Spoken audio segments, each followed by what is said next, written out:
Ladies and gentlemen, welcome back to the Point Blank Podcast. I'm your host, reformed bad boy, Dryden Joss. Today, we're going to be talking about transgenderism and how it is affecting children and the dark side of all of it. We're going to be talking about detransitioning tonight. Very important. First, let me read this. This comes from Genesis 1, verse 27. So God created man in his own image. In the image of God, he created him. Male and female, he created them. So, old joke, but, I mean, also old truth. There's only two genders. This has been on my radar since I stepped into political commentary and cultural commentary, really just cultural more than political, with a biblical worldview. That's what Point Blank is. That's what my show is biblical worldview for cultural commentary. Since I stepped in, the biggest threat to children, other than the obvious abortion, is definitely the LGBTQ community, the alphabet mafia. It's terrible. So this caught my eye. I am on a few different...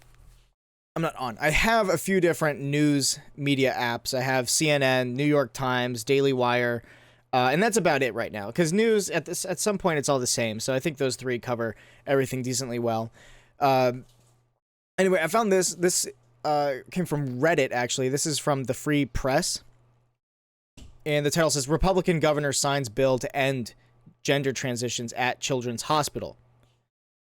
Today, Oklahoma Governor Kevin Stitt signed SB 3XX, which blocks funding to prevent gender transition services for minors at Oklahoma Children's Hospital at OU Health. The bill went into effect immediately upon the governor's signature. Quote, by signing this bill today, we are taking the first step to protect children from permanent gender transition surgeries and therapies. It is wildly inappropriate for taxpayer dollars to be used for condoning, promoting, or performing these types of controversial procedures on healthy children, said Governor Stitt. Following members of the legislative raising concerns about the Roy G. Biv program at Oklahoma Children's Hospital, which offers gender-affirming hormone therapy and advertises to help find surgeons who perform gender-affirming surgeries. According to their website, the hospital has pledged to cease certain gender medicine procedures. Governor Stitt says, while that's good news, it does not go far enough and called for action next legislative session to ban permanent gender transition surgeries and hormone therapies on minors statewide. So is this not statewide right now? It's a little bit confusing. Stitt continued, quote, I am calling for a legislature to ban all irreversible gender transition surgeries and hormone therapies on minors when they convene next session, February 2023. Okay, so it's not yet. We cannot turn a blind eye to what's happening across our nation, and as governor, I will not allow life-altering transition surgeries on minor children in the state of Oklahoma. This is great. This is really great stuff. We keep seeing Republican governors head in the right direction when it comes to transgenderism, abortion. We are slowly taking back Republican states. We're taking back red states slowly. Now there's another. This is another lawsuit or law. Let's see. So right here, I have a new bill. This comes from Mr. Cotton, Mr. Daines, Mr. Rubio, Mr. Hawley, and Mr. Lankford. They introduced this bill. This is Bill S4457, I guess. And we'll mention that later. This is the next article. This comes from Extra. Doctors in the U.S. could face lawsuits for treating trans minors under proposed federal law.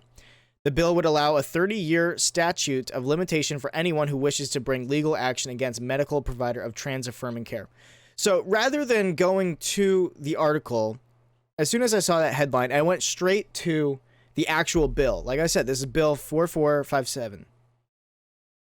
The main point is in point A, which says, in general, a medical practitioner in any circumstance described in subsection C who performs a gender transition procedure on an individual who is less than 18 years of age shall, as described in subsection B, be liable to the individual if injured, including any physical, psychological, emotional, or physiological harms by such procedure, related treatment, or the after effects of the procedure or treatment. So what am I talking about right now?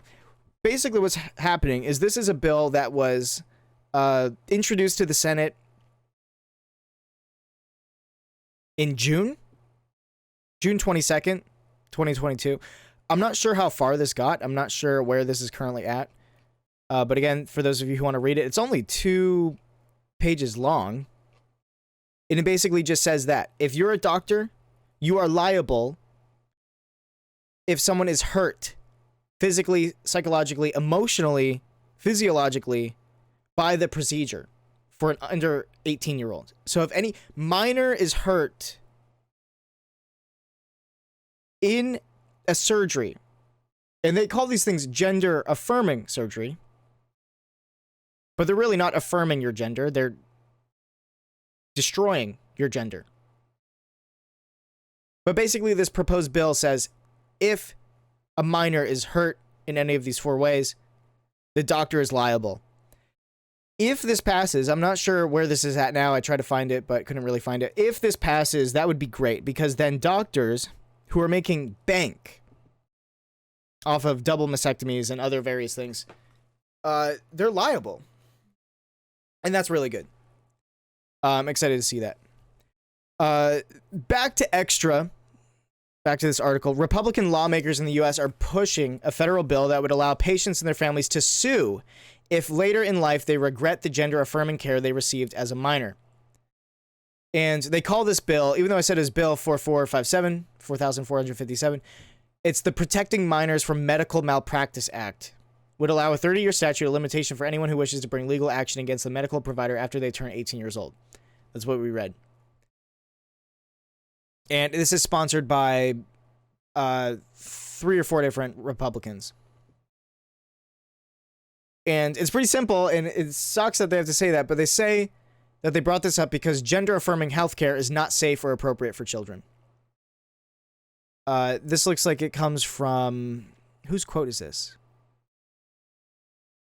Tom Cotton from Arkansas, Republican. It says, quote, unfortunately, radical doctors in the United States perform dangerous, experimental, and even sterilizing gender transition procedures on young kids who cannot even provide informed consent, he said in a press release. Our bill allows children who grow up to regret these procedures to sue for damages. Any doctor who performs the irresponsible procedures on kids should pay. And that's true, they should pay. Because it's experimental. Because we know, as Christians, that we cannot change our sex, I, in no way, shape, or form, can become a woman. I don't even know what women think like. I'm not a woman. I'm only a man. You cannot change. He goes on and says, continue, quote, 10 years from now, there will be hundreds of thousands of Americans who were permanently scarred by the radical left's agenda before they reached adulthood, he said. If Democrats truly supported gender-confused children, they'd support our effort to give them legal recourse. All right, now here's the article. This is where things get a little bit shady, of course, because we are dealing with evil. We're dealing with evil. We're dealing with, as the Bible describes them, workers of lawlessness, children of the devil. That's who we're dealing with. The people who are making money off of chopping up little boys and girls, they're making money, and I'm going to explain that later, how much money they're making. We're going to talk about just how horrid detransitioning is. So this is Extra speaking. Despite these claims, studies have shown that gender-affirming healthcare is not only safe, but effective at treating the gender dysphoria of trans adolescents. A December study from the Trevor Project found that trans youth who were able to access HRT, which is, I think is that's hormone replacement therapy, had lower rates of suicidal ideation and depression than those who lacked affirming treatment. So the Trevor Project did a study that shows that people, specifically minors or adolescents, who get HRT, hormone replacement therapy, I believe that's what it stands for, they have lower rates of suicidal thoughts. So I went, okay, let me look into that. So you can go to the Trevor Foundation or sorry, Trevor Project. So I went to Trevor Project, and because it is a nonprofit, you can see who's giving them money. So let's look here. We can look together on the screen. So we have people who, or organizations, foundations that donate $1 million, $250,000, $100,000, $100,000, $50,000, $50K, $25K, $25K to $10K. Trevor Champions. Here's where things get a little bit more interesting. Akron Children's Hospital. Los Angeles County Board of Supervisors. Why? A bunch of different foundations are giving money to the Trevor Project. And I want you guys to follow along. The Trevor Project, right here, I'm going to highlight it, is the one that did a study showing that children who get hormone therapy, or really just any kind of sexual surgery, you know, whether that's a double mastectomy or something worse, or just simply testosterone, estrogen, all that sort of thing, had less suicidal rates. So are we still following ahead? So anyway, Akron Children's Hospital, right here. This is Akron Children's Hospital. They have Center for Gender Affirming Medicine, and they provide pubertal suppression, which is puberty blockers.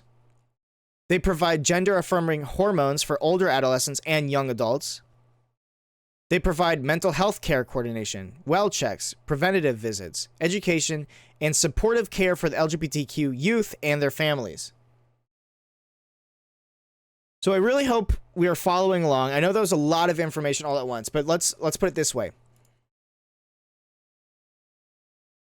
Anyone who has the ability to think rationally knows that pumping kids full of puberty blockers is not good. Hacking off perfectly healthy organs is not good. But this nonprofit, the Trevor Project, says it is okay and actually better for children. However, the Trevor Project is funded by the hospitals that are making money from giving children puberty blockers and hacking off healthy organs. That's a conflict of interest. That's how evil this is. I don't even know if there's any use to this article. Meanwhile, it does say this at the end of the extra article we were reading earlier. Earlier this month, U.S. President Joe Biden announced that he will sign an executive order defending the right of trans youth and their families to seek gender-affirming medical care. It's unclear when he plans to sign the order, and a final draft has not been made public. Now, of course, this article is back from June 28th, so this is a long time ago when it comes to politics and culture. But one more time. Republican lawmakers make a new bill that says doctors are liable for this experimental treatment they are doing on children. That is irreversible.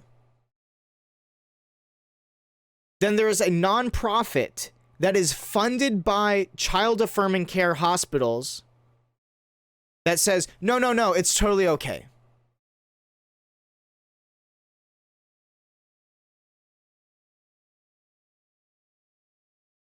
I get a lot of comments all the time from transgender youth. Straight up, these kids will say that they're 14 and they're trans.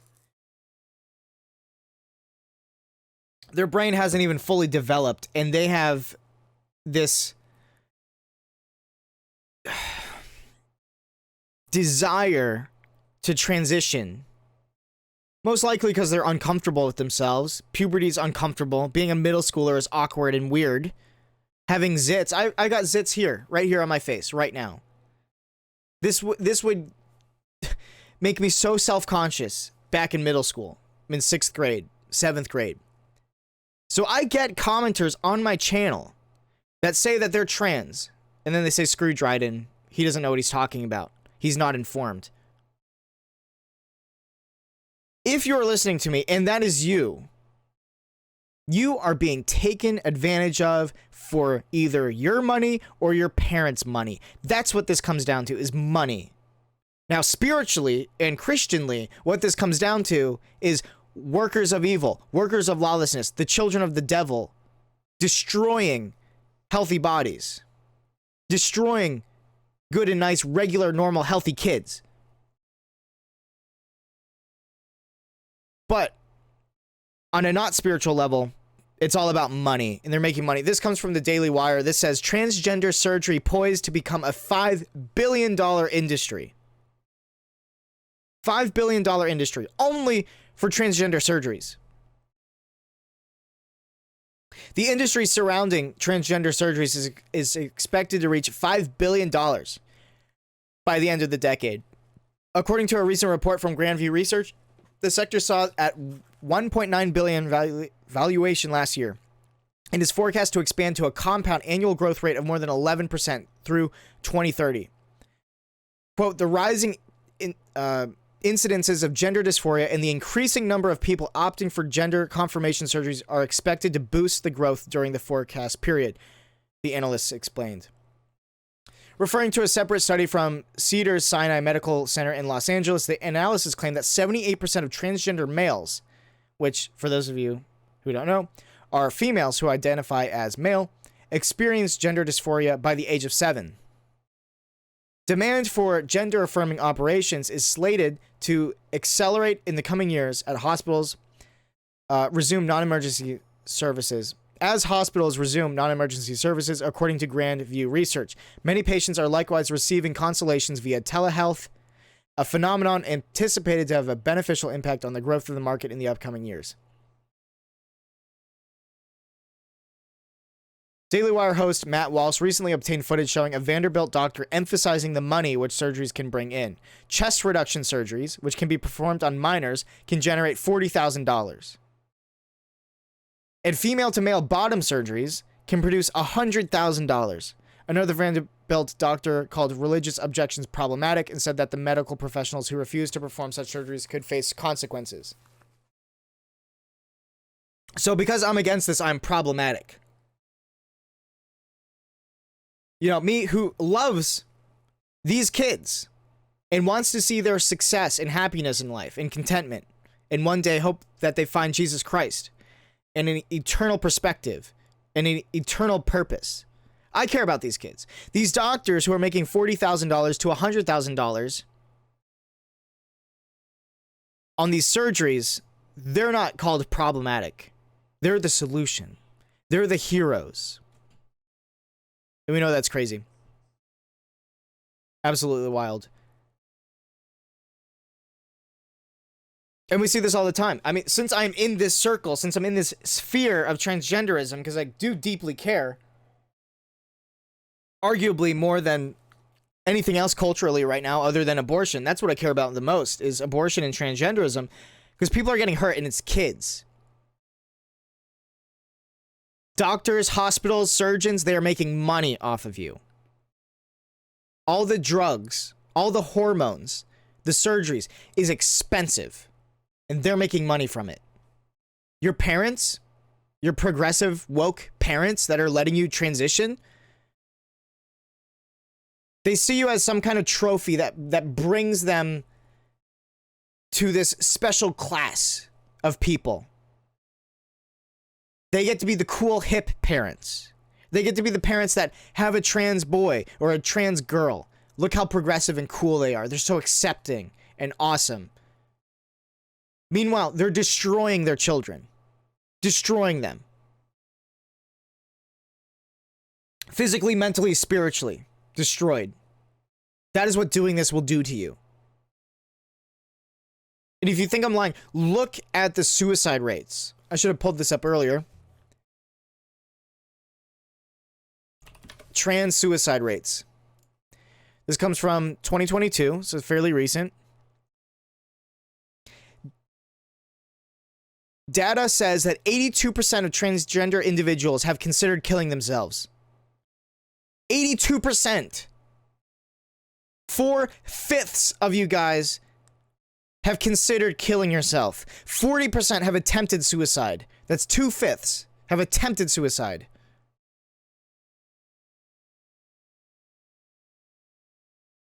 And they keep blaming this on people like me. And I already know, it doesn't matter. It does not matter.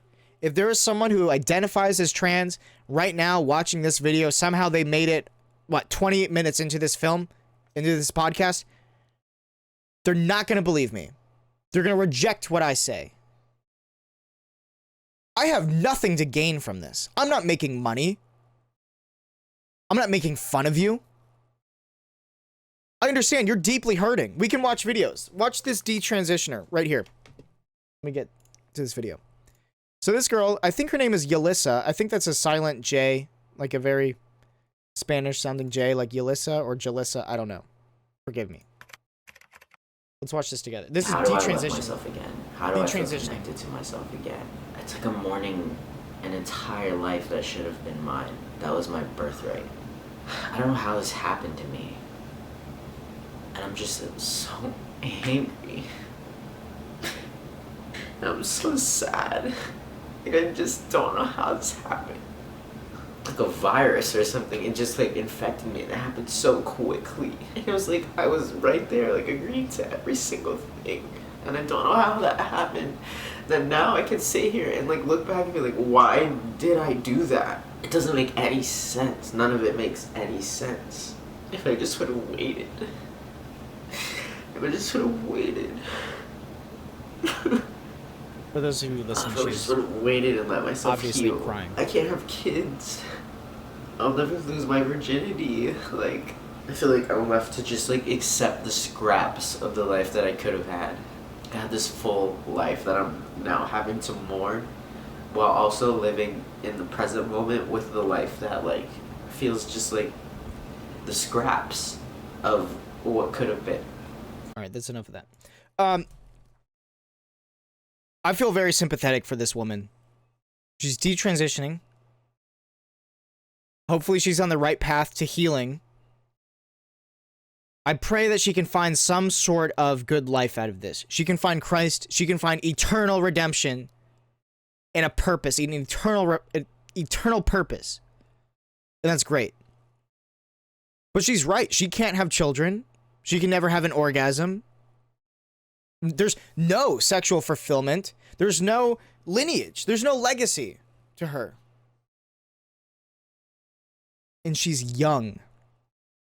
She's minor. She looks 17, 18 years old. And she's destroyed the rest of her life. Because she was hurting inside. So she tried to change the outside. But we know that changing the outside cannot fix the inside. The inside hurt, the inside pain. Nothing can fix that except for Jesus Christ, who heals us, who has love for us. He forgives us our sins. Romans 5:8, while we were still sinners, Christ died for us. You know, the verse that everyone knows, John 3:16, for God so loved the world that he sent his only son, and that whoever believes in him will not perish but have eternal life. So I feel bad for this girl. She was pressured in. She said she called it a virus. She said it was so quick, her transition, trying to become a boy, and she agreed to it every step of the way. Now, I already know, if I had a larger audience, if I had more people watching from the trans community, they would leave a comment saying like, well, she's one out of thousands. She's just one regretful transitioner. You are lying to yourself. This is all of you. Even the most famous transgender people, Bruce Jenner, Buck Angel, what's that other guy's name? Blair White. They know cognitively that they are pretending to be the other sex because they know and they'll admit often on camera that you cannot physically, mentally, spiritually, chromosomally become the other gender.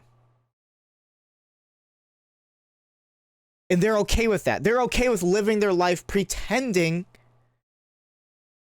But everyone knows who is bold enough and stubborn enough to think it, that you cannot change your sex.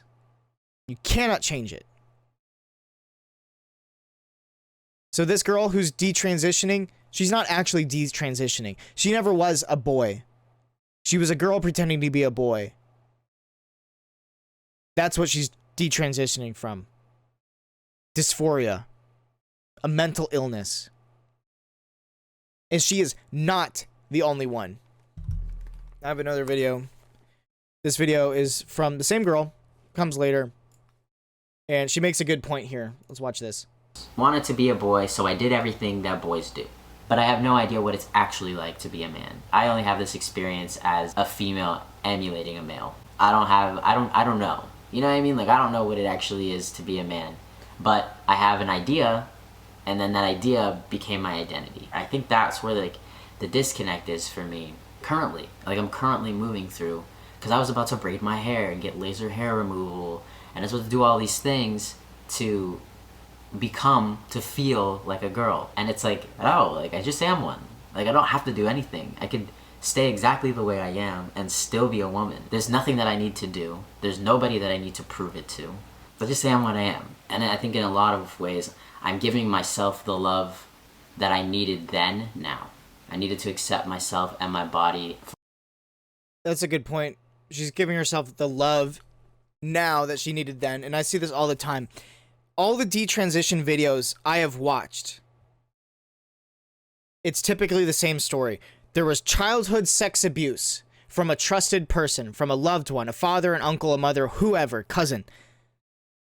That was confusing. I heard about this one girl who she hated her body because her dad would have sex with her and take advantage of her body. So she wanted to destroy her body and become a man. She just didn't want to be a girl. She just didn't want to be a victim, a sex victim. But that's just making the pain worse when you try to live by a lie. It's making the pain worse. I have this book here. This is called Irreversible Damage by Abigail Shrier. This book is probably one of the most hated anti-trans book. There's a whole chapter on regret. Whole chapter about this. Explaining all these girls that tried to be guys and now they're regretting it. This girl's name is Helena. Quote, there's so much depression, self-harm, and drug abuse in the trans community. They're all miserable. And it's just like this misery fest. I mean, there's obviously the people who put up a face and act like, oh, I'm super trans, but I'm really happy about it. But even those people, once you talk to them, you see their lives are catastrophes. Says Helena still struggles with anorexia, depression. Living as a man was a not cure-all. Re-embracing her birth sex did not make her other troubles disappear. What she believes she has now is clarity. Here's another one. This is Desmond. She did not turn back until an accumulated course of testosterone left her doubled over in pain from the, I don't know this word, uterine atrophy it produced. The only way to alleviate the pain doctors insisted was a hysterectomy. So a year ago, she underwent the procedure. When she awakened without a uterus, she realized her entire gender journey had been a terrible mistake. Somehow I decided that it just wasn't worth the risk anymore. Having paid an extortionate price for her new identity, Desmond felt only buyer's remorse. And then this is Abigail speaking, the author of the book. Nearly all the detransitioners I spoke with are plagued with regret. If they were on testosterone even for a few months, they possess a startling masculine voice that will not lift. If they are on T for longer, they suffer the embarrassment of having unusual, intimate geography. An enlarged clitoris that resembles a small penis. They hate their 5 o'clock shadows and body hair. They live with slashes across their chest and masculine nipples. which are transverse, oblong, and smaller, or flaps of skin that don't quite resemble nipples. If they retain their ovaries, once off testosterone, whatever breast tissue they have will swell with fluid when their periods return, often failing to drain properly.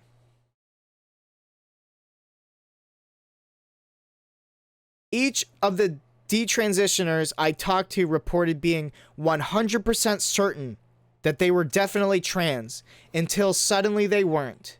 Nearly all of them blamed the adults in their lives, especially the medical professionals, for encouraging and facilitating their transitions. Medical professionals who are making $40,000 to $100,000 depending on the surgery you get.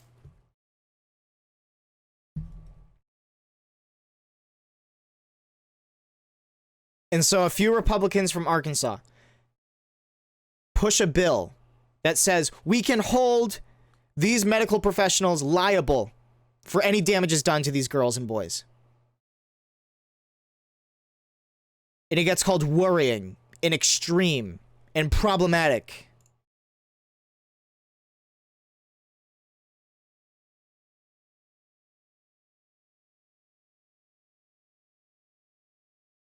I want you guys to know, for anyone who genuinely listens to this show, leave a comment if you have a bone to pick with me. If you have a problem with me, leave a comment and I will gracefully and gladly talk to you. I'd love to chat. If I'm wrong, prove it. Tell me why I'm wrong. But I cannot support this lie.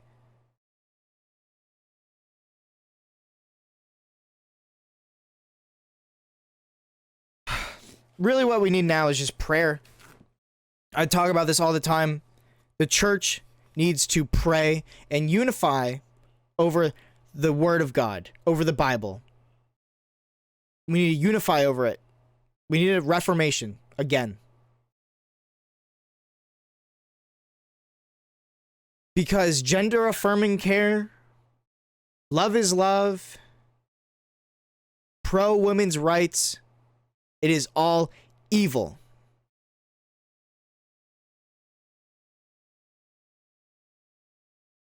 But God says, hey, if you repent and seek my face, I will heal the land. There is redemption. There is forgiveness. There is healing in Jesus Christ. Now, let's get to the comment section.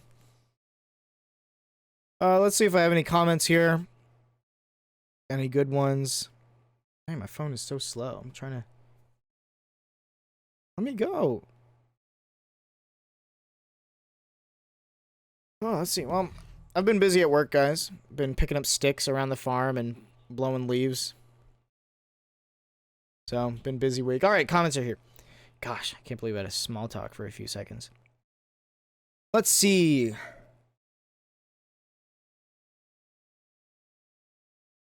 Anything good? This comes from Midnight Zone Angler. Touch grass, breathe fresh air, get off the internet. That's such good advice. I do that every day. And then they also say, you're homophobic, racist, and sexist. Okay. T-Ray says, interesting point you made about why The Office scene is funny. You said it's funny because the audience knows that what Michael Scott is doing is wrong. There's an assumed perspective there, a correct one. The producers of the show know that the audience knows that what the guy is doing is wrong.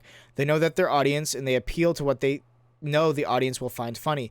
Nowadays, it's like producers of media have no idea what their audience is like. They think the average viewer is ignorant, and the jokes are made to, quote, educate them with liberal ideology, to get the audience used to a new worldview instead of actually bringing out the humor in the existing worldview. Yeah, I think there's no greater point in this than the movie that just flopped. I didn't really want to talk about the movie. A lot of other conservative commentators already have talked about the movie Bros, which is a rom-com about a gay guy finding love. It looks pretty dumb. It's one of those overtly gross gay movies where everyone's gay or trans. Nobody watches that crap. And it's obvious because it made less than $5 million its opening weekend. I think, right? Bros flops Box office. Yeah, they made less than $5 million. Their opening weekend, which they had a projected 10 million. So it's not like they were gonna make that much money anyway. But it looks stupid. It looks dumb. It's not real life. People don't like it. That's why they're not paying for it. So good point, T-Ray. Let's see. Cameron says, I don't need a character to look like me to connect to them. If I see a character who has similar personality, views, or motives, I relate to them, and they don't have to be black or have my hair texture for me to see myself or a common ground. If a character just happens to be the same skin tone, cool, but often it's forced and unnatural. Yeah, this is true. I relate to characters that aren't white all the time because they're awesome. Like a cool character that I like is Mulan. She kicks butt. She's Asian. I'm not an Asian woman, but she's still cool, and I can kind of relate to her as a hero in a story. There's actually, in Mulan, there's not a single white guy, and it's still a great movie. So, just proves my point. Let's see. Rocket Angel says, I hate billboards so much. How lovely to take a monstrous marketing ploy to spread the acceptance to murder children. Yeah, it's disgusting. Very disgusting. Let's see, anything else? A lot of just comments saying, like, this nation needs to repent. I think that's it. Make sure you guys join the conversation by leaving a comment on YouTube. If you're listening on Audible or Spotify or Apple Podcasts, make sure you leave a review. And the best way to, I guess, help me on my end is to leave a comment, really. Join the conversation. Share this with your friends. If you learned something today, please share this with your friends who might want to know about the Trevor Project and how corrupt it is because they're being paid by hospitals that are getting the gender-affirming care that is making them $40,000 to $100,000 to these corrupt surgeons. If you didn't know that, drop a like, leave a comment, subscribe. Huge thanks to my patrons. Patrons, I am working on more exclusive content. Gosh, I can't talk. I was about to say making more explicit content, but no, I'm making more exclusive content. Gosh, just botched up. This is why I can't self-promote. I'm making more exclusive content on Patreon, so make sure you join the Patreon today. That's awesome. Thank you guys so much for supporting me on Patreon. Also, if you haven't already, join the Discord. And that's all I got for you guys. That's all I got. Happy Wednesday. I hope you all have a blessed day, and I'll see you all on Friday. Goodbye.